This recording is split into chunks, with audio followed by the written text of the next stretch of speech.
If it seems during this video that I'm a little bit annoyed or pissed off or depressed in some way, it's not because of the reviews, it's not because I'm doing this online, it's because of other things in my life, and it's plaguing my mind. Even though I promised myself that I would be in the best minds to do this. Also, I've got the copy of the game that I'm supposed to be reflecting on, but I've got no cover this time, so in fact I drew a creeper face right there. So, the other thing that I want to talk about is, this isn't a review in the traditional sense. I'm not going to give you a rating out of 5. I may recommend the game to you, or not, but this is more reflection, and I'm going to go into the deep themes behind Minecraft, and I hope you'll join me in the discussion.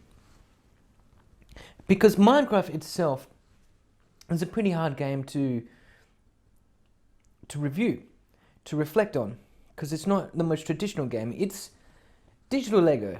Basically, it's digital Lego.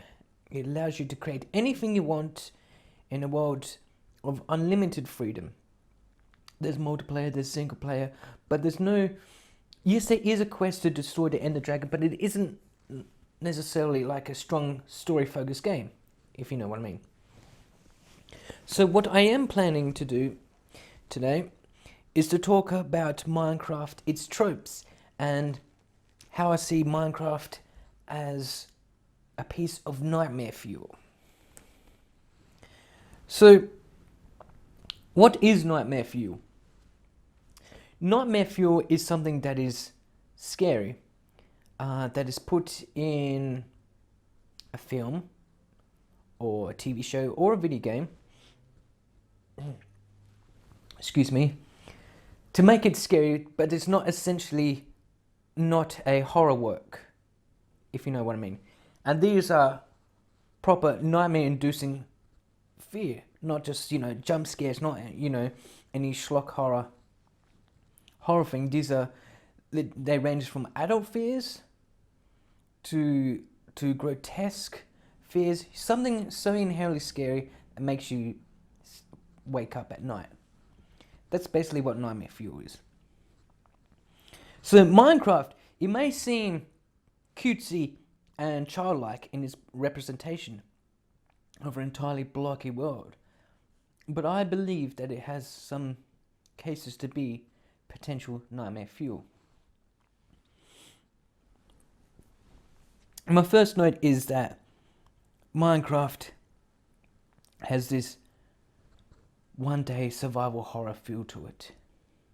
The first day you dropped into Minecraft, you play a new game, you generate the world, you're thrust into a new world, like prehistoric man or a cave person, and you've got to build your own shelter, and you've got to gather resources, and before it comes night, because we're at night, the monsters come out. The zombies, the skeletons, and the spiders, they all come out. Just imagine what it would be like if we were placed in a realistic scenario. You thrust into this world, you know nothing about this world, you've got to build your own tools quickly before night falls. It's scary. And the first day of Minecraft is legitimately scary because you've got nothing to protect you. You've got to make your own swords and bows and arrows and the armor. And it's unlikely that you'll find a mine to mine out iron to make the armor within the first day. So it's inherently scary. And I remember a few times where sun was going down and I had to dig a hole. I think the night-day cycle is about 20 minutes. So every 20 minutes it goes from day to night. And the sun was going down and like the zombies were coming after me, so I had to dig a hole. And literally dig a hole. And just the sheer joy of finding sheep to get the wool from to make a bed so you can rest. And I spammed that bed because once you can go to sleep in the bed in Minecraft and you wake up in the morning and you won't have to deal with the monsters at night. Inherently scary, very inherently scary.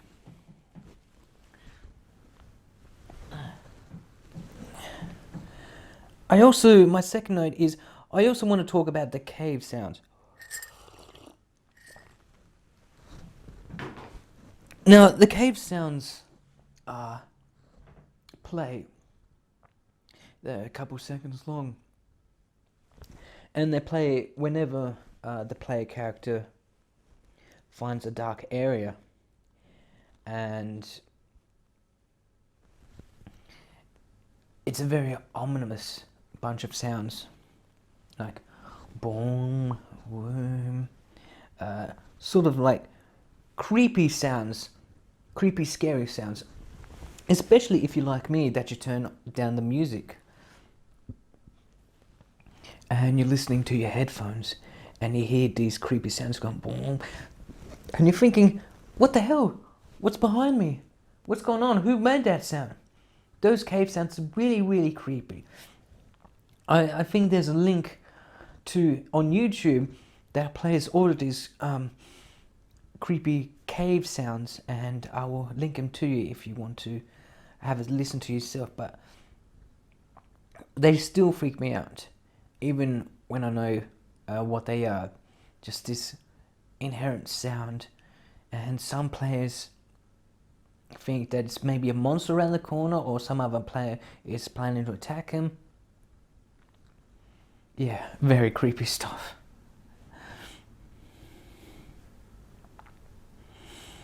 Now, the Nether. In Minecraft, there is a dimensional world called the Nether, and it is basically Christian hell. There is fire. The ground is constantly on fire. There are pools of lava. Beds explode, so you can't, take refuge in that, as you can in the overworld. And waterfalls of lava, and water cannot exist. Just think about that. Water cannot physically exist in the Nether. You can try it. You can get a bucket of water and you can pour it out into the Nether, and it will just evaporate into a bunch of particles. But it's if you really think about it, and if you put on the shaders to make it more dark and eerie and scary, the Nether is a really scary place. Just imagine it. Lakes of lava, just pools of lava, nethetack, all these monsters like blasts and blazes, ghasts and blazes attacking you constantly. It's a nightmarish world. And I think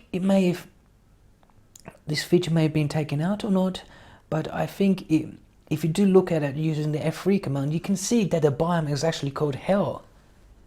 I mean, just think how awful it would be to live like that. Water cannot exist, so you'll probably dehydrate. You'll probably be killed by a blaze or a ghast or a zombie pigman if you accidentally get them angry. Fire everywhere. You probably suffer from extreme heat. It's a very, very nightmarish world.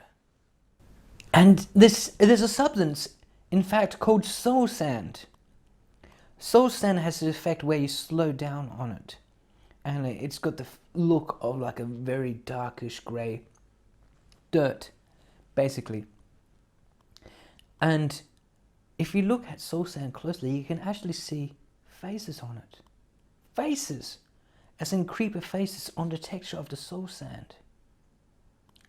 And it's just this subtle horror that works as fridge brilliance.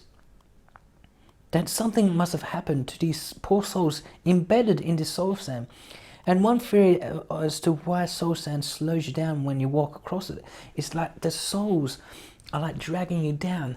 They want you to suffer with them. A truly nightmarish place. And I think it's very nightmare fueled. And Minecraft, because it's cutesy, because it sort of takes that away from it. But if you were into that position, and if it was in any other game, it would be very, very hellish. Like the Deadlands in Oblivion. So just think about it for a minute. What are these faces doing on soul sand? Very odd. It's just, oh, it just gives you some shivers, doesn't it?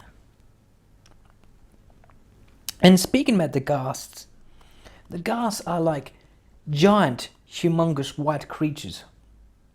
Sort of like floating jellyfish. And they're always crying. You can see in the texture that they have tears down their eyes. And they're just shrieking at you. This really inhuman shrieking sound they emit. And they fire fireballs at you. I mean, first of all, why are the ghasts crying? That seems pretty hellish.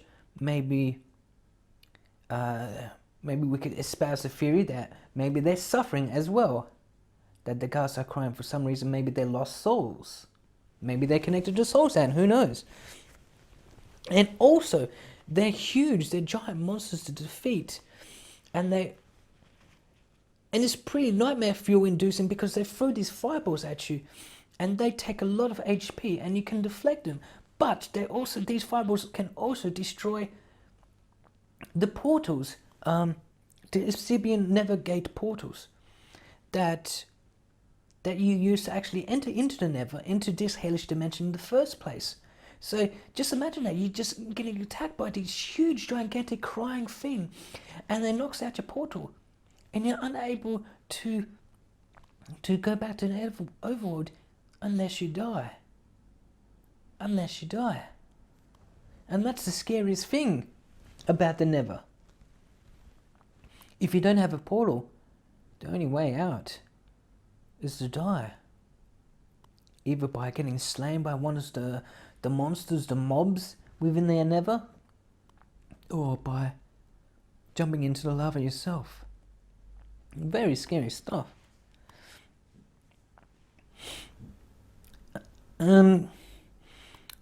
Also, on the overworld itself,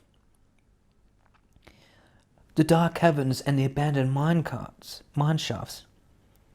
Just imagine yourself mining away, like you're digging down, even though you're not meant to dig down, as it's commonly known.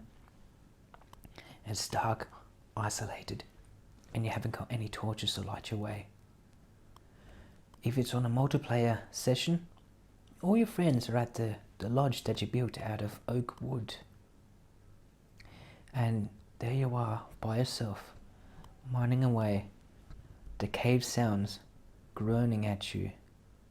And then you may spot a spider, a cave spider. And a lot worse than spiders on the overworld, because they can poison you. Now the poison doesn't always kill you, but it does lower your heart down. So if you accidentally drop from a high place, you die. Very scary. And abandoned mine shafts, I find that very scary. Kind of like the abandoned ruins in other video games. Everything's empty, dark, desolate. And you wonder to yourself, where are all the miners? Where are all the miners? Were they all killed by the spiders and the skeletons?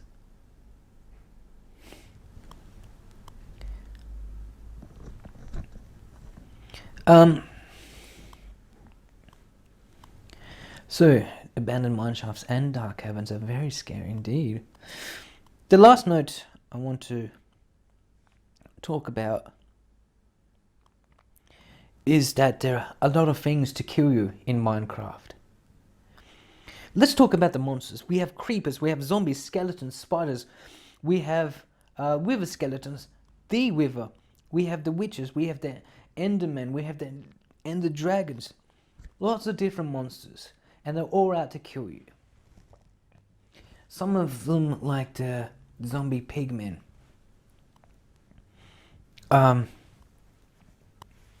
won't attack you unless you attack them. And the wolves do that as well. And when you attack a wolf, their eyes go red, sort of evil. Very nightmarish thought to be dropped in a world where everything wants to kill you. And and at least in day one, you just want to survive. And then there's also lava, poisons, big drops, like big caverns, cactuses. You can drown. There's a lot of different ways to die in Minecraft. It's it's almost like excuse me. It's almost like a crap sack world, isn't it? That everything's out there to kill you, where you just want to survive, you just want to build up the resources, maybe do some farming, just enough to survive.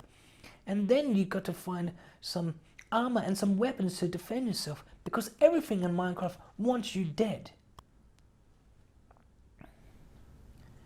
And just imagine how it would be like to live in that kind of world, where everything just wants you dead. Very nightmare school, very nightmare fuel. So I know there are a lot of other things in Minecraft, and I don't have the time to talk about all of them, especially about the end and other things. But those are the main things that what I think makes Minecraft nightmare fuel. If you've got any other things that scare you in Minecraft or that you think is nightmare fuel, please input below. That's it. All I want to say now is I hope you enjoyed this video, and I hope it made you think about Minecraft in a different way. Maybe it's not exactly a survival horror game, but it can be really, really scary if you get past its cutesy blockiness. Really, really scary. Psst, boom goes the creeper. Alright guys, thank you so much for watching. I'll see you in some other video, hopefully.